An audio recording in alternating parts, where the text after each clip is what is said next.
نحمده ونصلي على رسوله الكريم أما بعد فأعوذ بالله من الشيطان الرجيم إنما يعمر مساجد الله من آمن بالله واليوم الآخر صدق الله مولانا العظيم وقال عليه الصلاة والسلام أحب البلاد إلى الله مساجدها او کما قال علیہ الصلاۃ والسلام۔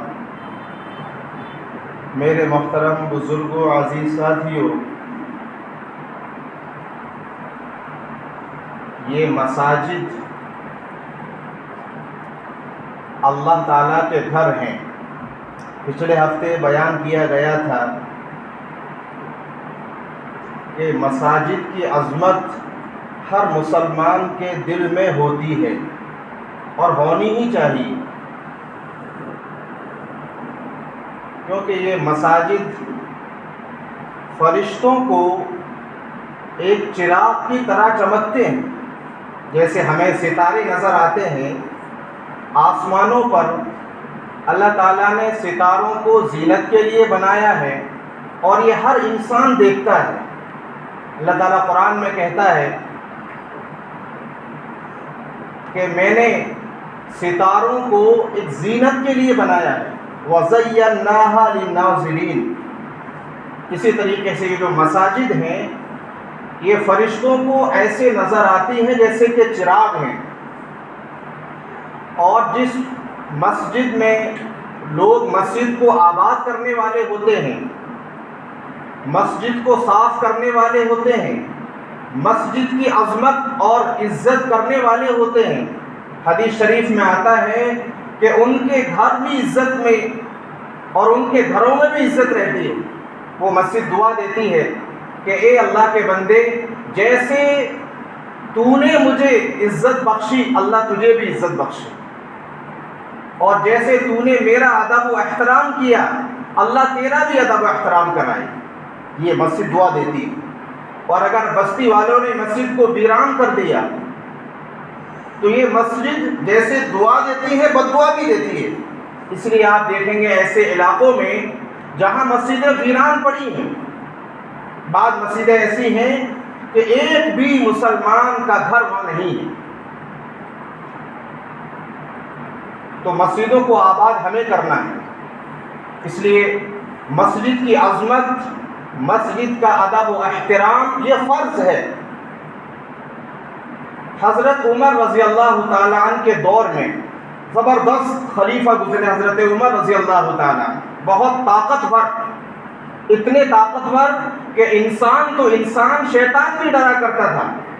حدیث شریف میں آتا ہے کہ حضرت عمر رضی اللہ تعالیٰ عنہ جس گلی سے نکل جاتے تھے اس گلی میں شیطان داخل نہیں ہوتا تھا۔ یہ تھی طاقت حضرت عمر رضی اللہ تعالیٰ عنہ کی۔ حضرت عمر رضی اللہ تعالیٰ عنہ نے مسجد سے باہر ایک جگہ بنائی ہوئی تھی اور یہ اعلان کر دیا تھا کہ مسجد میں کوئی دنیاوی بات کرنا چاہے الگ چلا جائے۔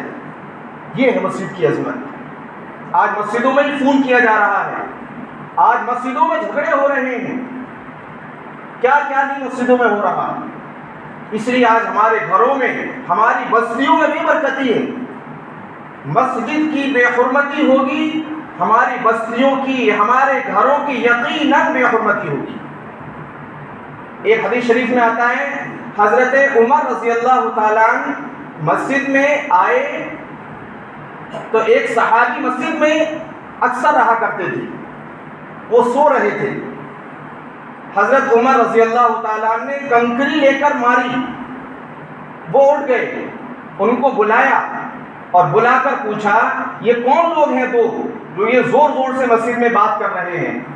فرمایا عمر رضی اللہ تعالیٰ عنہ سے یہ باہر کے ہیں، یہاں کے نہیں ہیں، مقامی نہیں ہیں۔ عمر رضی اللہ تعالیٰ عنہ نے فرمایا اگر یہ باہر کے نہ ہوتے تو میں کوڑے لگاتا۔ یہ ساری حدیث، یہ ساری باتیں ہمیں بتا رہی ہیں کہ مسجد کی عظمت سیکھو۔ اس لیے حضرت عمر رضی اللہ تعالیٰ عنہ نے مسجد میں بول کر نہیں بلایا، بلکہ ہلکی سی کنکری لی تاکہ اڑ جائے۔ یہ مسجد کی عظمت، کیونکہ مسجد میرا اور آپ کا گھر نہیں، اس شہنشاہ کائنات مالک الملک جس نے پوری کائنات کو بنایا، اور اللہ تعالیٰ کہے گا اے پھونک مارنے والے فرشتے اسرافیل پھونک مار دے، ساری دنیا تباہ برباد ہو جائے گی۔ جتنے آج ہمیں نظر آ رہے ہیں، یہ چاند، یہ سورج، یہ ستارے، یہ دنیا کے نقشے، یہ محل، سب ختم، اس طاقتور اللہ کا یہ حکم ہے، یہ گھر ہے۔ تو اس لیے مسجد میں داخل ہونے کے بعد ہمیں کیا کرنا ہے؟ بہت ساری سنتیں، علماء نے تقریباً 15 باتیں لکھی ہیں کہ مکروہ ہے مسجد میں آنے کے بعد، بس میں موٹی موٹی چیزیں بتا رہا ہوں۔ سب سے پہلے بتایا کہ مسجد میں آنے کے بعد دنیا کی بات نہیں، اور دل میں یہ لے کر آئے کہ میں کسی انسان کے گھر میں نہیں جا رہا، بلکہ یہ اللہ کا گھر ہے، جو ذرا سی دیر میں کچھ نہ کچھ کر دے، ہلکی سی زمین ہلا دے، لوگوں کے گھر تباہ، اور کتنے کتنے لوگوں کے اللہ تعالیٰ رب العزت اپنے پاس بلا لیتا ہے۔ تو یہ ذہن میں آئے کہ ایک ہی صف میں کھڑے ہو گئے محمود و ایاز، یہ شعر ہے، محمود ایک بادشاہ تھا، ایاز ایک نوکر تھا۔ اللہ تعالیٰ نے اسلام میں سب کو ایک شان و شوکت دی ہے، ایک رکشے والا بھی میرے برابر آپ کے برابر کھڑا ہو سکتا ہے، ایک بادشاہ بھی میرے اور آپ کے برابر کھڑا ہو سکتا ہے۔ نماز میں کسی کی کوئی الگ جگہ نہیں ہے، یاد رکھا جائے، جو پہلے آئے وہ پہلے بیٹھے گا۔ مسجد میں چاہے وہ بادشاہ ہو، کسی کی متعین جگہ نہیں ہو سکتی۔ تو ایک ہی صف میں کھڑے ہو گئے محمود و ایاز، نہ بندہ رہا نہ بندہ نواز، یہ مسجد کی ہے۔ تو جب سے مسجد میں آئے سمجھ اللہ کے گھر میں آ رہے ہیں، ورنہ ہماری نیکیاں برباد ہوں گی۔ حدیث شریف میں آتا ہے جو مسجد میں آنے کے بعد دنیا کی باتیں کرنے لگا، کانا پھوسی کرتے ہیں، اس لیے بتایا کہ مسجد میں سب سے پہلے صفوں کو سیدھے درست کرو، اگلی صف والی وہاں بیٹھی، یہ نہ ہو کہ صف بھر گئی اب وہ بیچ میں گھس رہا ہے، یہ منع لکھا علماء نے۔ اسی لیے جو دنیا کی باتیں مسجد میں کرتا ہے، حدیث شریف میں آتا ہے کہ جیسے لکڑی کو آگ جلا کر راکھ کر دیا، اس لکڑی میں بچا کیا؟ وہ لکڑی جل کر راکھ ہو گئی۔ ایسے ہی جتنے ہی نیکیاں ہم نے کی، تسبیح پڑھی، نماز پڑھی، دنیا کی باتیں کری، ساری نیکیاں ہماری برباد ہو گئی۔ اس لیے بہت اہتمام کی ضرورت ہے کہ مسجد میں آنے کے بعد وہ صحابہ والا، نبی والا طریقہ ہم اپنائیں۔ صحابہ اکرام باتیں نہیں کرتے، اشاروں سے کرتے تھے، کہیں مسجد کی بے حرمتی نہ ہو جائے۔ یہ قیامت کے دن اللہ کے سامنے کھڑی ہوگی، اے اللہ انہوں نے مجھے پامال کیا، میری بے حرمتی کی۔ اس لیے اگر کوئی ایسی بات کبھی آ جاتی ہے، دو لوگ ہیں باتیں کر، مسجد سے باہر چلے جاؤ، مسجد کے اندر نہ کرو، مسجد کی عظمت سیکھو۔ تو بہرحال علماء نے لکھا ہے کہ مسجد میں آنے کے بعد کوشش کرو کہ ہم تحیۃ المسجد پڑھیں۔ اب یہ دو چیزیں یاد رکھو، ایک ہے تحیۃ المسجد، ایک ہے تحیۃ الوضو۔ ذرا دھیان سے سنو گے سمجھ میں آئے گا۔ تحیۃ الوضو وضو کی نماز، تحیۃ المسجد مسجد کی نماز، اور یہ جنرل عام ہے۔ آپ نے گھر پہ وضو کیا، اب آپ نے وضو کیوں کیا؟ آپ نے سوچا کہ مجھے قرآن پڑھنا ہے، جو کام بغیر وضو کا نہیں ہوتا آپ کو وضو کرنا پڑے گا، یا قرآن آپ کو صاف کرنا ہے، قرآن کو چھونا ہے، لا یمسہ الا المطہرون، قرآن کہتا ہے کہ بغیر وضو کے مجھے چھونا نہیں، یہ اللہ کا کلام ہے۔ تو آپ نے وضو کیا، اب بہتر ہے، سنت ہے، فرض واجب نہیں ہے، میں کہہ رہا ہوں دھیان سے سنو، ضروری نہیں ہے، لیکن بڑی فضیلت ہے کہ آپ نے وضو کیا اور پھر 2 رکعت وضو کے نام کی پڑھی، جس کو تحیۃ الوضو کہا جاتا ہے۔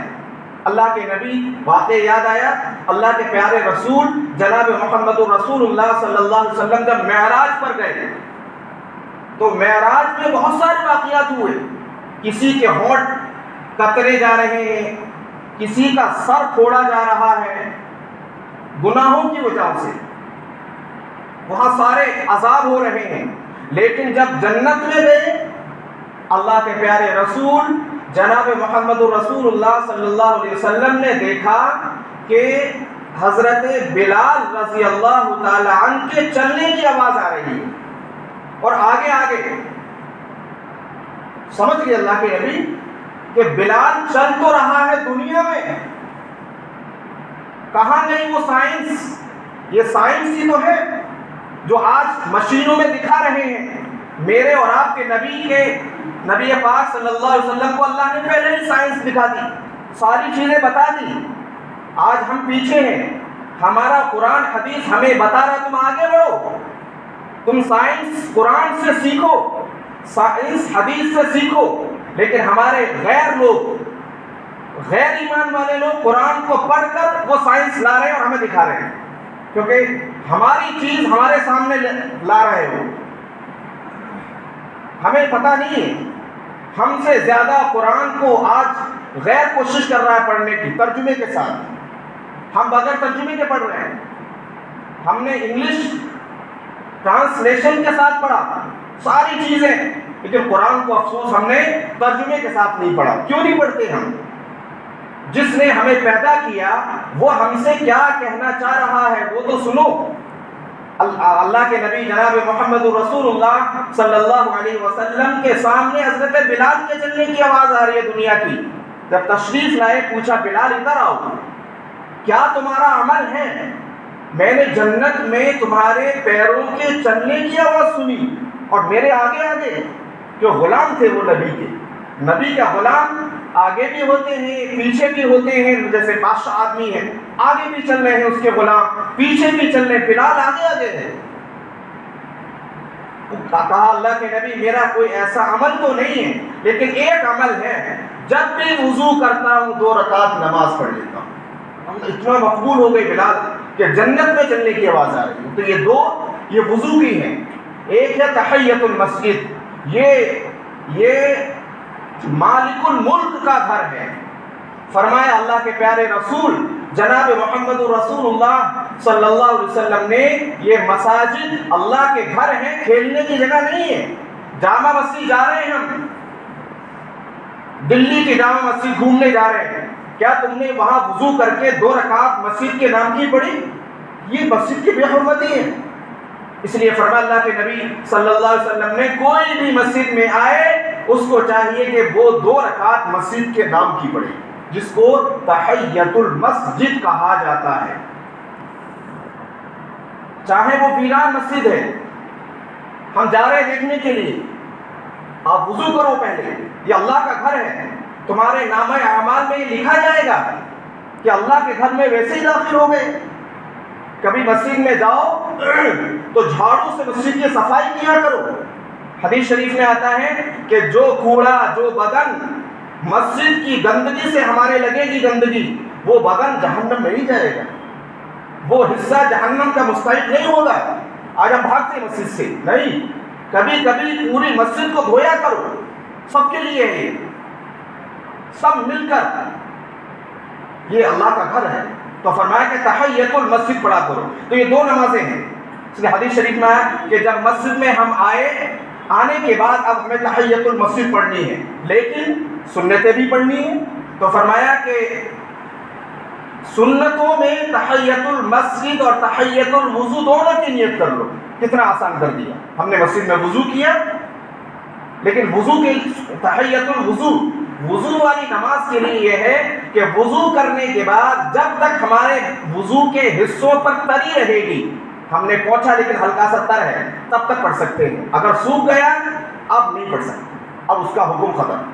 اس لیے اسی طرح مسجد میں آنے کے بعد اگر آپ بیٹھ گئے تو اب تحیۃ المسجد کا وقت ختم، لیکن اگر کوئی پڑھ لے تب بھی مانی جائے گی۔ اگر جیسے مسجد میں آئے، اب سنت تو بڑائی میں، بعض لوگ تو کرتے ہیں کہ ٹائم دیکھتے نہیں، وقت دیکھتے نہیں، بس وہ اگلی سب میں جائیں گے، تو یہ تکلیف دینا حرام ہے۔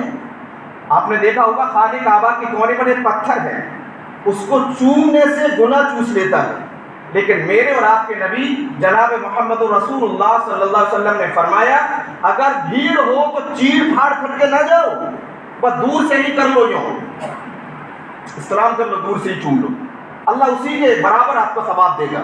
اور وہیں سے گناہ وہ چوس لے گا. کیوں؟ تکلیف نہ دو. اس لیے صف میں جگہ نہیں ہے، چیڑ پھاڑ کر کے نہ جاؤ، کسی کو تکلیف نہ دو. تو یہ مساجد. تو جیسے ہمارے سنت کا وقت ہے تو اب سنتوں میں نیت کر لو. جیسے ظہر میں آئے، اب وقت ہے سنت پڑھنے کا، آپ کو 4 رکعت سنت پڑھنی ہے، بس اسی میں نیت کرو اے اللہ. اور نیت بھی نہ کی لیکن آپ بیٹھنے سے پہلے آپ نے نیت باندھی، آپ کو تحیۃ المسجد کا ثواب مل جائے گا. اسی طریقے سے ہر نماز میں. لیکن تحیۃ المسجد یہ نفل ہے. یہ جو نماز 2 رکعت ہے یہ نفل نماز ہے. نفل نماز کب نہیں پڑھنی ہے یہ اور سن لو، یا کہہ لو تحیۃ المسجد کب نہیں پڑھنی ہے. تحیۃ الوضو جو نفل ہے وہ کب نہیں پڑھنی ہے. یا آپ دیکھو عصر کی جماعت سے پہلے آپ پڑھ سکتے ہیں. دھیان سے سنو، عصر کی جماعت نہیں ہوئی، آپ نفل خوب پڑھیے. تحیۃ جیسے ہی آئے، چاہے وہ عصر سے پہلے کی 4 سنت پڑھ لو، اسی میں نیت کرو تحیۃ المسجد. لیکن عصر کی جماعت ہو گئی، اب نفل منع ہو گیا. یعنی جماعت سے تعلق ہے عصر، اذان سے یا وقت سے عصر میں نفل سے کوئی تعلق نہیں ہے. بس جماعت ہونے کے بعد نفل منع ہو گیا عصر کے بعد. ہاں قضا پڑھ سکتے ہیں، جنازے کی نماز پڑھ سکتے ہیں. یہ ایک وقت ہوتا ہے فجر کا. فجر کا معاملہ اور سن لیجیے. فجر میں جیسے ہی صبح صادق ہو گیا، صبح صادق ہونے کا مطلب آپ لوگ سمجھ لیجئے، جیسے ہی ختم سحری کا وقت ختم، اب فجر کا وقت شروع. جو فجر کا وقت شروع ہو گیا اذان ہوگی. تو فجر کے وقت ہونے سے لے کر اور سورج کے نکلنے کے 10 یا 20 منٹ کے بعد تک بس 2 سنت پڑھنی ہے فجر سے پہلے، اس کے علاوہ کچھ نہیں. یعنی نفل نہیں ہے اس وقت. سمجھ میں آ گیا؟ یہ فجر کی صبح صادق سے لے کر سورج کے نکلنے کے 20 منٹ کے بعد تک، اشراق تک صرف 2 سنت پڑھنی ہے. لیکن اگر یاد رکھو، ظہر میں اگر کوئی نماز کے لیے آیا اور جماعت کھڑی ہونے میں کچھ ہی منٹ باقی ہیں، اس نے نیت باندھ لی، اور جیسے ہی نیت باندھی، نیت باندھنے کے بعد امام صاحب مصلی پر چلے گئے. اب کیا کریں؟ ہم تو سنت پڑھ رہے ہیں ظہر کی.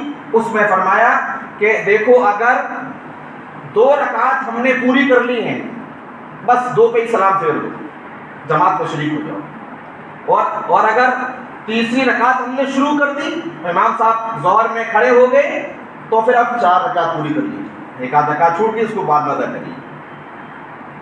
اور اگر ظہر کی پوری 4 سنتیں آپ کی چلی گئی، ڈائریکٹ آپ نے ظہر میں فرض میں شریک ہوئے، اب سنت کب پڑھنی ہے تو یاد رکھو 4 فرض امام کے ساتھ پڑھنے کے بعد پہلے 2 سنت پڑھیے، پھر جو چھوٹی ہیں 4 سنت اس کے بعد پڑھیے. ایک ٹرین تو آپ کی لیٹ ہو ہی گئی، اس کے چکر میں وہ مت کریے. اس 2 سنت کو اس کے وقت پر پڑھیے. یہ ہے. اسی طریقے سے آپ فجر کی آپ کی 2 سنت چھوٹ گئی. فجر کی سنت کا بھی بڑا مسئلہ ہے کہ فجر کی سنت کب تک پڑھ سکتے ہیں. فجر کی سنت پڑھنے کے بعد ہم امام کے سلام پھیرنے سے پہلے ہم شریک ہو جائیں گے، بس وہ بڑی اہم سنت ہے، ظہر سے بھی زیادہ اہم ہے. تو فجر میں آئے، امید ہے کہ 2 رکعت سنت پڑھنے کے بعد امام سلام نہیں پھیریں گے، ہم شریک ہو جائیں گے، آپ پڑھ لیجیے. لیکن اگر آپ کی 2 سنت چھوٹ گئی تو پھر کیا کرنا ہے؟ اسی دن زوال سے پہلے آپ اس کی قضا کر سکتے ہیں. بس بہرحال یہ موٹی موٹی چیزیں ہیں جو میں نے بتائیں، یہ تحیۃ المسجد اور تحیۃ الوضو اور یہ سنت، یہ تمام چیزیں ہیں. اللہ تعالیٰ عمل کی توفیق.